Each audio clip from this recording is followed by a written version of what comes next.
Wouldn't it be nice to have several thought leaders in your industry know and love your brand? Start a podcast. Invite your industry's thought leaders to be guests on your show, and start reaping the benefits of having a network full of industry influencers.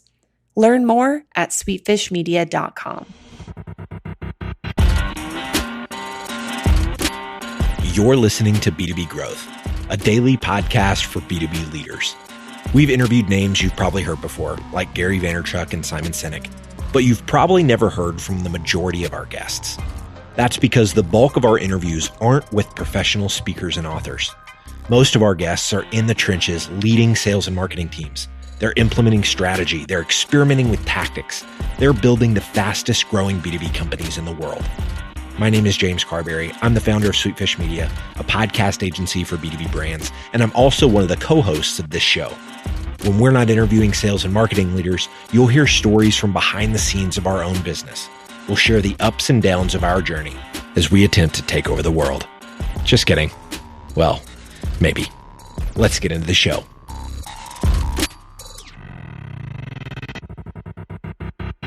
Welcome back to the B2B Growth Show. I'm your host for today's episode, Sean Blackburn with Sweetfish Media. Today, I'm joined by Max Yoder. He is the CEO over at Lessonly. Max, how are you doing today? Great, Sean. Thanks for making time today. It's been good talking to you already, and I'm excited to do it on the record. Absolutely. So today we're going to be unpacking your new book that's out, Do Better Work. But before we begin on that, if you can just give our listeners a little bit of background about yourself and what it is that you guys do over at Lessonly. Sure. Yeah. Thanks for asking. So my name's Max Yoder. About 6.5 years ago, some of my friends and I got together and we started Lessonly. And Lessonly's goal is really just to do exactly what the book is called, help people do better work. We do that with training software. And we sell that training software to two specific teams, customer service teams and sales teams. Those teams tend to be the ones where the processes and the promotions and the products are always changing. So they need to constantly and continuously train. You know, it's not enough to onboard a salesperson or a customer service agent. The business is always changing around them, and they need to know the answers to the changes before the customer asks them the question. So our training software allows our customers to put in new knowledge that they need people to know. They can practice that knowledge. So let's say there's a new promotion coming out. You can teach people about the new promotion with Lessonly. You can send them an assignment on the new promotion so they understand what's coming. You can let them practice how maybe they'd respond to somebody who asks about the promotion. You can do that with a video chat. You can do that with text-based practice. We basically emulated all the environments that a customer service agent or a salesperson would interact with a customer. And we give people ways to kind of understand what's happening in the company, what do they need to know, and how and then let them test their ability to do it. And then what happens is the customer interactions go better. The prospective customer interactions go better because people are informed. And a big part of doing better work is just being clear, having clarity about what matters, why it matters, and how to do it. So training software is a big part of creating that clarity. And that's what we sell at Lessonly. We do it for 650 customers right now. And we've reached 2 million learners over the past 6.5 years. We're a team of 110 people out of Indianapolis, Indiana. And it's just been a really neat business to be a part of, because I think a lot of people hear about training software and they think, is there any innovation happening in that space? And it turns out that Lessonly and its competitors are really pushing things in a different direction than maybe you might have experienced if you had used a big old stodgy learning management system, in the past decade. Absolutely. Yeah, I've used some of those, and I'm glad that there's some new innovation in the market on that. So you guys have been doing this 6.5 years, fantastic, and congrats to all the success that you've had. Thank you. You've got the book that's out now, Do Better Work. What was the impetus behind writing the book, and give a little background on how you see the book helping people? Sure. Yeah. So the main idea was we have a mission of helping people do better work. And like I said, training's a big part of that, but there's more to doing better work than just training. So what did we mean when we say do better work? Well, the book seeks to answer that question. And what we really mean is we want to help teams find clarity and camaraderie so they can make more progress. So what we do is we lay out in the book 8 different behaviors that anybody on a team can take to help their team do better work. You don't have to be a manager to get value out of this book. These are behaviors anybody on a team, no matter their rank, their role, or their tenure, can take to get to make more progress at work. And we thought it'd be really neat, specifically just for our teammates. There's a bunch of people at Lessonly who already do these behaviors, but there's other people at Lessonly who don't do them. So the first goal of the book is to share these best practices with our teammates. And we knew that if that had value, if our teammates found value out of these best practices, that other companies would also find value. And we could send it to our customers. We could send it to our future customers. We could show them how we think about the future of work, because we think there's a lot to be excited about around the future of work. We think better work is a really exciting future state. It has to do with having more compassion and putting and accountability in the workplace. So we tried to lay that out in the book so that people would know what we were thinking, and they could either say, I love that, or I don't love it. And either way, we're being clear. Fantastic. I'm excited to hear more about it. And, today what we're going to do just for the audience is say, we're going to kind of unpack briefly 2 of those 8 points. And, we definitely will have the book linked in the show notes. But what's the first of the 2 points that you want to talk about here today? Yeah. So the first chapter is called Be Vulnerable. And the whole idea is let's make sure that we remember that we are not superheroes and we don't have to be superheroes at work. And we need to be comfortable not knowing the answer to everything. I think there's just a posture at work that if you're any good at your job, then you must know exactly how to do whatever it is you needed to do. And what ends up happening with that kind of mental state is we don't ask for help. We don't ask clarifying questions. We posture. We act as though we're infallible or unflappable. And what ends up happening is we tend to do work that isn't needed. We tend to get things done that nobody actually needs because we're not communicating well. Or we try to fake it till we make it, and we end up creating something that just doesn't have the value that people need. So first and foremost, the most important thing about doing better work is being a human and bringing your humanity to work, and being comfortable saying, I don't know, but I'm willing to find out, but I don't have all the answers. I love that. So, what's a good example of maybe someone on your team at Lessonly who's doing this well or not doing this well, and maybe how has it affected, the back end of Lessonly, the things that people don't see, and being vulnerable, being an actual help to the team? Sure. Yeah. So one of our values at Lessonly is have difficult conversations. And sometimes our teammates don't know how to do that. So ideally, this book's going to help, because it's a whole chapter in the book about how to have difficult conversations. But one example of being vulnerable is to go and talk to somebody like maybe our director of talent, Megan, or myself, or a friend, and just say, I need to have a conversation with one of my teammates, and I want to do it well, but I don't know how to do it well. So taking responsibility for the fact that you need to talk about something that is creating conflict at work, but you're gonna talk about it with the person who you're having the conflict with, but you don't know how to do it. A lot of times people don't know how to do something, they don't bother. But it's vulnerable to say, I know I need to do it, I don't know how, and I want to do it well. Can you help me? And we have a lot of those discussions at work, because there's no end to the amount of conflict that happens at work. Every company has it. It's how do we deal with it? Of course. So when somebody raises their hand and says, I need help, anytime they're doing that in any way, that is being vulnerable, and we are going to make more progress more quickly, because people are acknowledging when they need a hand or when they need extra guidance. It's great. And so you guys are really incentivized as a value, putting that hand up and saying, this is something I need help with. No doubt. You should need help. This is hard. We do not have all the answers. We are not dominating everything that we do. We do not know the way for every next venture. It is a collaborative process. And you're not expected to. If I don't have all the answers, you definitely aren't expected to. And I don't have all the answers, so you are not expected to. Today's growth story revolves around search engine marketing. Delphix, a big data platform, had hired an agency to manage their Google ads a few years ago, but they weren't seeing the results they wanted to see. Being such a technical B2B solution, they set out to find a team that could take on their challenge. After countless proposals, they found the perfect fit: Directive Consulting, the B2B search marketing agency.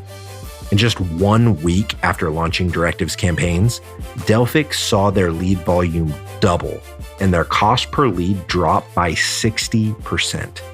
I have a hunch that Directive can get these kind of results for you too. So head over to directiveconsulting.com and request a totally free custom proposal. That's directiveconsulting.com. All right, let's get back to this interview. That's great.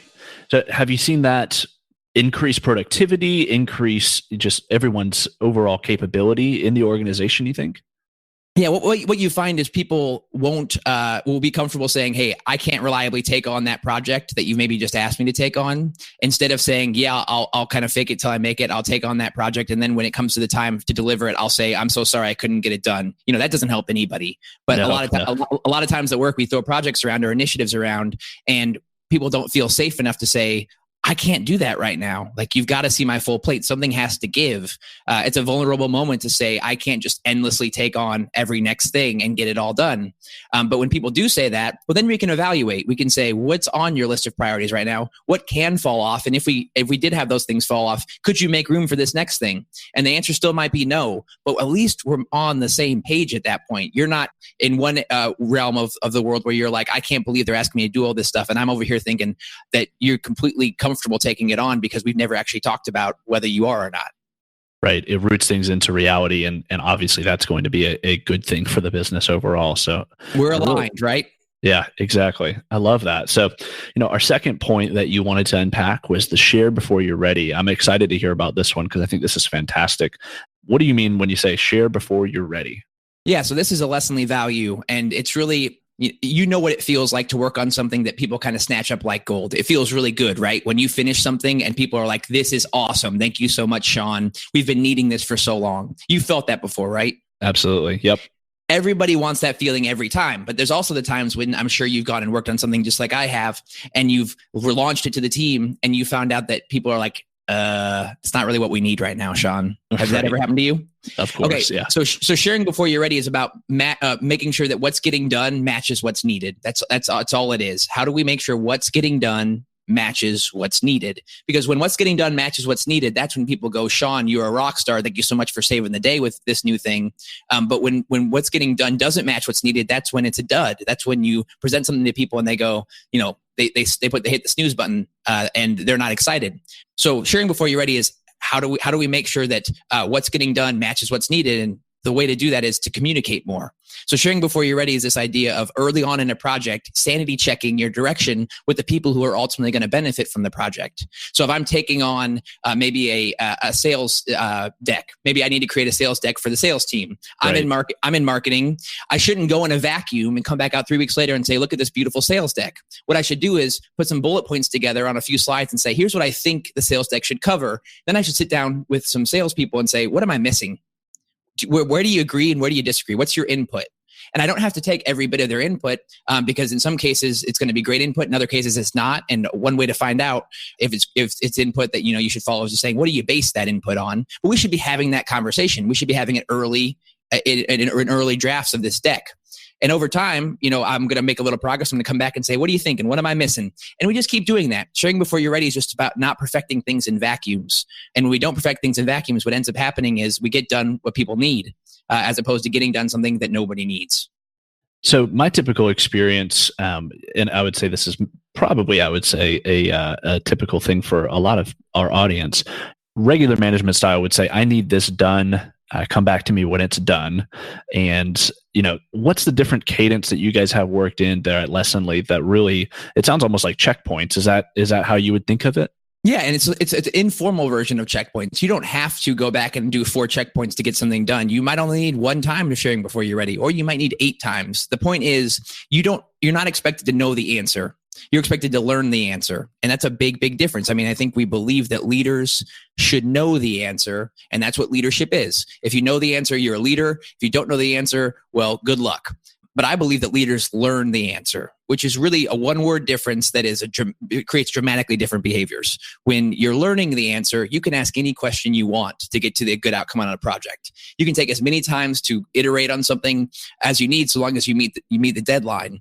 But you're not expected to enter a project and know exactly what to do. You're expected to learn what to do. And generally, the people who are working on something aren't the people who are ultimately going to benefit from it. So if we're not communicating, we're very unlikely to hit the target. We should be hitting the target more. We should be making more progress. And it has everything to do with not having to posture and act like we know the answer when we don't know the answer. I think that's a fantastic mind shift, and man, what a great nugget. And I would imagine that part of the DNA at Lessonly, being that you guys make training software and you help people learn things, is a overall competitive advantage to some of this mindset that you're speaking about. What is it that you feel like? What sort of perspective that Lessonly has whenever you're doing this day in and day out, helping people learn things, that you've actually been able to translate that into helping organizations create different culture? You bet. So it starts out, they're building their lessons with Lessonly. And we start with a share before you're ready mentality straight out of the gate. We're like, listen, you're building this lesson for these people. Don't build it in a vacuum. Build a first draft, identify 5% of the intended population. If 5% is a random number, it could be just 5 people.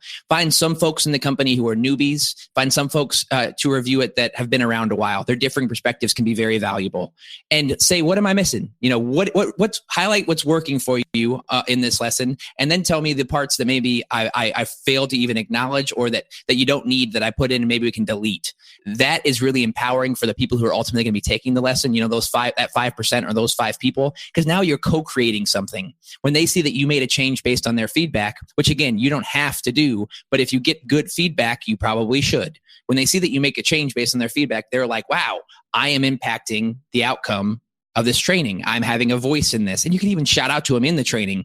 And that little bit of behavior right at the beginning of the Lessonly partnership really starts to get people to feel the benefits of sharing before they're ready in the construct of training. But it expands way farther than training. It's every conversation you ever had. Anytime your boss has asked you to do something, share before you're ready with them. Say, here's what I'm thinking. Is this what you're looking for? Is this what you need? Take 30 to 60 minutes on your first draft and sanity check it. People will appreciate that you're not guessing and you're not wasting time. Great, Max. So, these are 2 of your 8 points. Maybe if you could just quickly hit for the audience, what are those other 6 points that you unpack in the book?